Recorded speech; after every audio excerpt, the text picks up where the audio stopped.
Democrats in Congress have been pushing for H.R. 1. Now, there are many components to H.R. 1, but for the purposes of this conversation, we're going to focus on how it would make it easier for Americans to go out there and vote. Be part of this democratic process that we're supposed to be applauding.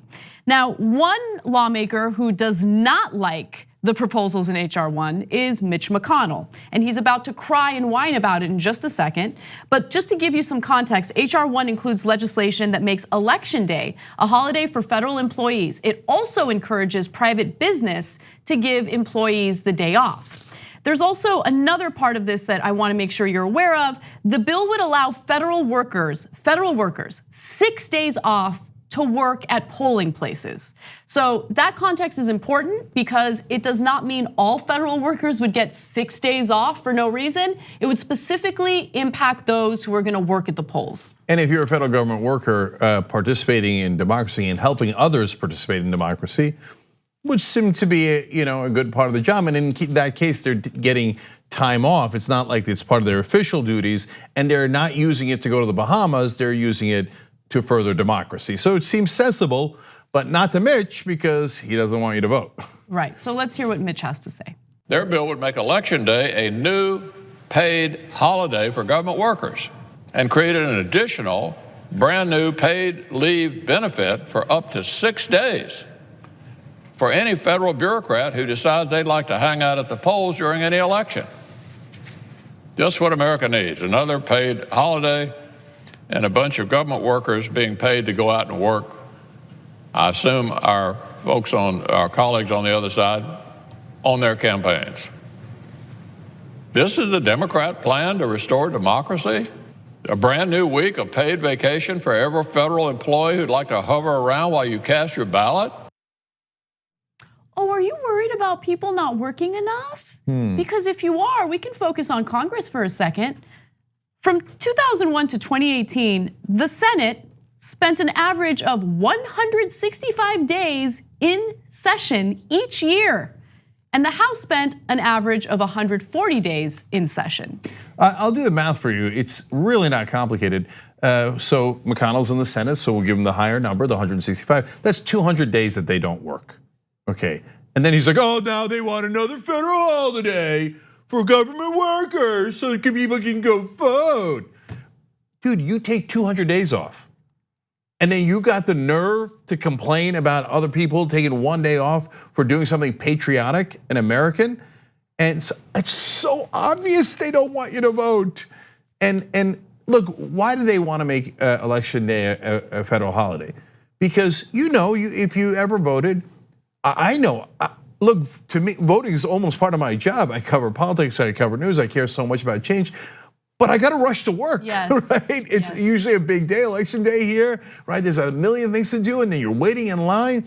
And a lot of people are not as invested as I am in it. They want to go vote, but then they can't be late to work. They're gonna get fired, they're gonna get punished, etc., right? So they don't have to go to work, then everyone can have an equal opportunity to participate. And by the way, if you're wealthier, you have less to worry about. Exactly. If you're poorer, you have more to worry about, and that would affect poorer people more. And of course, Mitch McConnell doesn't want poor and middle class people to vote. He only wants the rich to vote. Mitch McConnell and Republicans like him, which is mostly every Republican in Congress, they don't believe in democracy. They do not believe in the democratic process. They will fight as aggressively as they need to make it increasingly difficult for the working class and the middle class to go out there and cast their vote. And yes, it takes a lot of resources. I mean, the rich don't understand this, they don't see it because they don't have to deal with it. But it does take considerable resources to go out there and vote.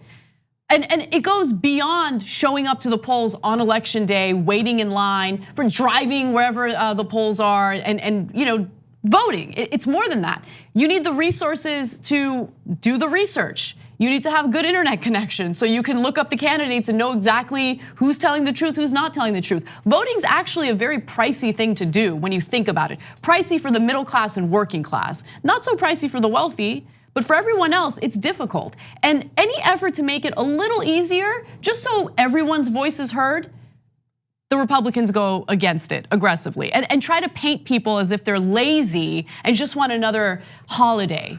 Yeah, and to that point, you saw it in the video. He's like, "Oh, they're just loafing around the voting booths." No, that's not what the bill says. You know, it is really fun to loaf around the voting booth. Yeah, that's true. You remember all the loiterers around the voting booths? Like they're like, "Oh, you want to go smoke a joint by the voting booth?" On which planet has that ever happened, right? So now, I want to give you more context. This is for when Anna says it's almost all the Republicans. You have to understand that that's not any exaggeration. In fact, it's a concerted effort. So I'm going to show you a clip from Paul Weyrich back in 1980. This is video 6.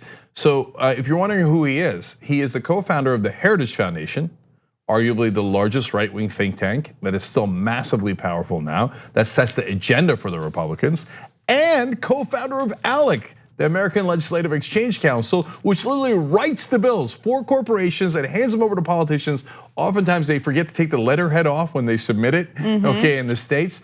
So Weyrich is in a lot of ways the godfather of the right wing in this country. And listen what he said in 1980. The goo-goo syndrome, good government. They want everybody to vote. I don't want everybody to vote. Elections are not won by a majority of people. They never have been from the beginning of our country, and they are not now. As a matter of fact, our leverage in the elections, quite candidly, goes up as the voting populace goes down. There you have it, and that's exactly why you've seen the Republican Party fight against voting from then till now. For decade after decade, they have tried to do everything in their power to make sure that as little people as possible vote.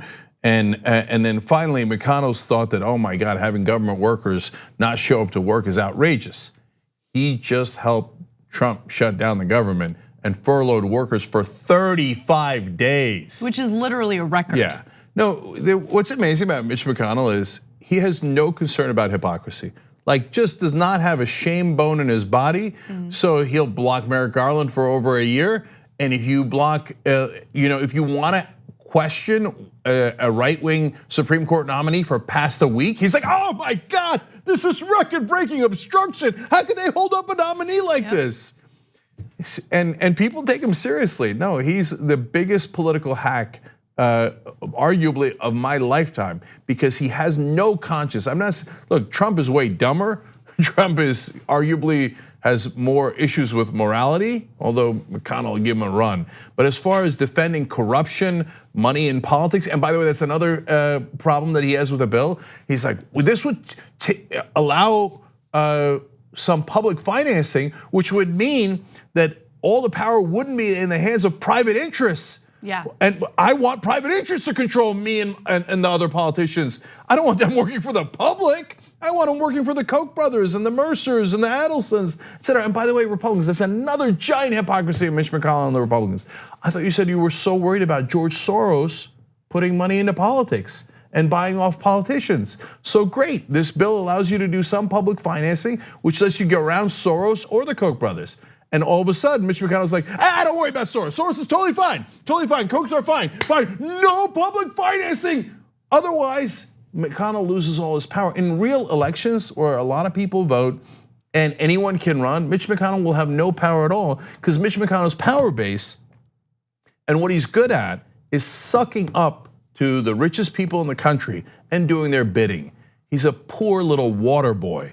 And so that's why he goes and just does what he's told to do, lie at a moment's notice, and try to make sure that we have as little democracy in this country as possible. 2 easy ways to follow the Young Turks. One is hit the subscribe button down below, then you're a TYT subscriber. And second is ring the bell. And when you do that on YouTube, you're notified of our videos.